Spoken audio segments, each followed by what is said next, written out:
નમસ્કાર, હું અશોક આવાસ ટીવી ઇન્ડિયા સાથે કૃષિ જાગરણમાં આપનું સ્વાગત છે। સમાચાર જોતા પહેલા એક નજર આજની હેડલાઇન્સ પર।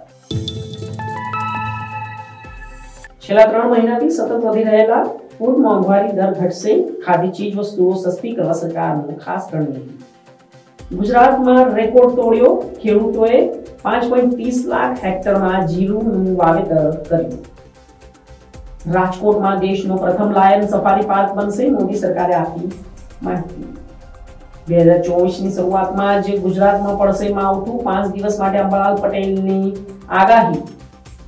સમુદ્રમાં ડૂબી ગયેલ શ્રી કૃષ્ણની દ્વારકા નગરી ના કરી શકાશે હવે દર્શન, સરકારે શરૂ કરવા જઈ રહી છે નવો પ્રોજેક્ટ।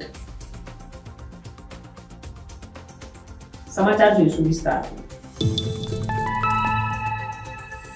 વાત કરવામાં આવે દેશમાં મોંઘવારી નીતિ, મોંઘવારી દિવસે ને દિવસે સતત વધતી જાય છે, તો તેના માટે સરકાર પણ અનેક પગલાઓ લઈ રહી છે। આગળની માહિતી એવી છે કે જ્યારે હવે દેશમાં સતત 3 મહિનાથી વધી રહેલા ખાદ્ય પદાર્થની મોંઘવારીના આંકડાએ સરકારે મુશ્કેલી ઊભા કરી દીધા છે, તો સાથે સાથે જ ખાદ્ય ચીજ વસ્તુઓના ઊંચા ભાવના કારણે સામાન્ય માણસો મુશ્કેલીમાં મુકાઈ ગયા છે। તો આવી સ્થિતિમાં ખાદ્ય મોંઘવારી ઘટાડવાની વ્યૂહરચના તરીકે સરકારે ખાદ્ય તેલ પર ઓછી આયાત ડ્યુટીની સિસ્ટમ 2025 સુધી લંબાવી છે। તો જ્યારે મસૂરની આયાત પર ડ્યુટી નહીં વસૂલવાનો નિર્ણય પણ લેવામાં આવ્યો છે।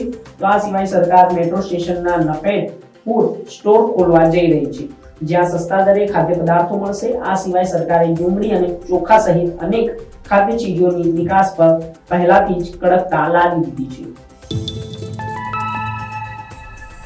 મસાલાના ઊંચા ભાવ વધતા જતા તેના કારણે હવે ખેડૂતો એક નવા પ્રકારની ખેતીની અંદર રસ લઈ રહ્યા છે। તો જો કે નવા પ્રકારની ખેતી એટલે કોઈ નવા પ્રકારની ખેતી નથી, પરંતુ આ ખેતી એવી છે કે જેનાથી લોકો વધારે નફો રળી રહ્યા છે। જી હા, હું આપને વાત કરી રહ્યો છું જીરાની। તો સૌથી વધુ રેકોર્ડ બ્રેક જીરાની ખેતી ગુજરાતમાં થઈ છે। જી હા, આગળની માહિતી શું છે હું આપી દઈશ આપને કે જ્યારે હવે મસાલાના ઊંચા ભાવના કારણે ખેડૂતો જીરાની ખેતીમાં વધુ રસ લઈ રહ્યા છે, તો આ વખતે ગુજરાતમાં જીરુંનો વાવેતર વિસ્તાર વધીને 5 લાખ હેક્ટરથી વધીને તેમાંથી સમગ્ર દેશમાં જીરાનું વાવેતર 10 લાખ હેક્ટરને વટાવી ગયું છે। તો આવી સ્થિતિમાં આગામી વર્ષે જીરાના ભાવમાં ઘટાડવાની ધારણા છે। આ સાથે સામાન્ય લોકોનું બગડતું રસોડું બજેટ અમુક અંશે સુધરશે। નવા આંકડા અનુસાર 18 ડિસેમ્બર સુધી ગુજરાતમાં ખેડૂતોએ 5.30 લાખ હેક્ટરનું જીરુંનું વાવેતર કર્યું હતું। તો રાજ્યના કૃષિ મંત્રી રાઘવજી પટેલે જણાવ્યું હતું કે તાજેતરમાં આંકડો ગત વર્ષના જીરાના વાવેતર વિસ્તાર કરતા લગભગ બમણો છે। તો આ સાથે કૃષિ મંત્રી રાઘવજી પટેલે જણાવ્યું કે ગુજરાત દેશમાં જીરુંનું સૌથી વધુ ઉત્પાદન કરતું રાજ્ય છે।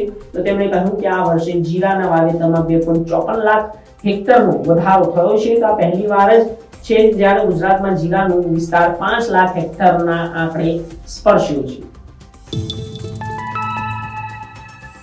તમે ઘણા બધા પાર્ક જોયા હશે, પરંતુ હવે એક નવા પ્રકારનું સફારી લાયન પાર્ક બનવા જઈ રહ્યું છે। જી હા, આપણે જણાવી દઉં કે દેશનું સૌથી મોટું અને સૌપ્રથમ લાયન પાર્ક હવે રાજકોટમાં બનવા જઈ રહ્યું છે।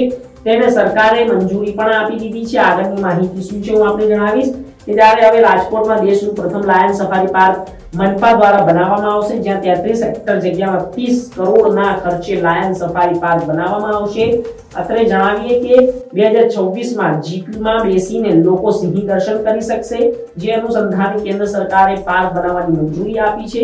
તો આજી ડેમ અને પ્રદ્યુમન પાર્ક જૂના 13 સિંહોમાંથી એક ગ્રુપને સફારી પાર્કમાં મૂકવામાં આવશે। ગીરના જંગલ જેવી આબોહવા માટે અલગ અલગ વૃક્ષારોપણ કરવામાં આવશે। આપણે જણાવી દઈએ કે મહાનગરપાલિકા 2.5 વર્ષમાં પ્રોજેક્ટ પૂરો કરશે। અંબાલાલની આગાહીને જાણીને સૌ કોઈ પણ ખેડૂતો મુશ્કેલીમાં મુકાઈ જતા હોય છે। જી હા, આપણે જણાવી દઉં કે હવે 2024ની શરૂઆતમાં જ ખેડૂતો ઉપર માવઠાનું સંકટ આવી પડ્યું છે, જે આગાહી અંબાલાલ પટેલ દ્વારા આપવામાં આવી છે। આગળની માહિતી શું છે હું આપને આપીશ કે જ્યારે હવે ગુજરાતના ખેડૂતના શિયાળા પાક ફરી એકવાર સંકટ સર્જાયું છે। મુશ્કેલી ભર્યા કમોસમી વરસાદને લઈને અંબાલાલ પટેલે ફરી એકવાર આગાહી કરી છે। અંબાલાલ પટેલની આગાહી છે કે 1 થી 5 જાન્યુઆરી સુધીમાં કમોસમી વરસાદ વરસી શકે છે, તો પૂર્વ દક્ષિણ અને સૌરાષ્ટ્રમાં પણ વરસાદ વરસી શકે છે, જેથી ખેડૂતો મુશ્કેલીમાં મુકાયા છે। સરકાર અવનવા પ્રોજેક્ટો લઈને આવતી જ હોય છે, તો એક નવો બીજો પ્રોજેક્ટ સામે આવ્યો છે ગુજરાતની અંદર. દ્વારકાનું નામ તો તમે કદાચ સાંભળ્યું હશે. તો જી હા, આપણે જણાવી દઉં કે દ્વારકાની અંદર સમુદ્રમાં ડૂબેલી શ્રી કૃષ્ણ ભગવાનની નગરીને હવે તમે દર્શન કરી શકશો. જી હા, આપને હું જણાવી દઉં કે હવે જે દ્વારકા સમુદ્રની અંદર ડૂબી ગઈ છે તે દ્વારકાના દર્શન હવે તેમના દર્શનાર્થીઓ કરી શકશે. આગળની માહિતી શું છે હું આપને આપીશ કે જ્યારે રિપોર્ટ અનુસાર આ સબમરીનમાં બેસવાની એક સુવિધા ઊભી કરવામાં આવશે. એક સબમરીન દ્વારા તેની અંદર બેસીને દરિયામાં ડૂબી ગયેલા દ્વારકા જોવા માટે 2 થી 3 કલાકનો સમય લાગી શકે છે. કહેવાઈ રહ્યું છે કે તેનું ભાડું ઘણું ઊંચું હશે, પરંતુ સામાન્ય માણસોને ધ્યાનમાં રાખીને ગુજરાત સરકાર તેમાં સબસિડી જેવી છૂટ આપશે. તો રિપોર્ટ અનુસાર સબમરીનનું વજન લગભગ 35 ટન હશે. તો તેમાં એક સાથે 30 લોકો બેસી શકશે, જેમાં 2 ડ્રાઈવર અને 1 ગાઈડ હશે.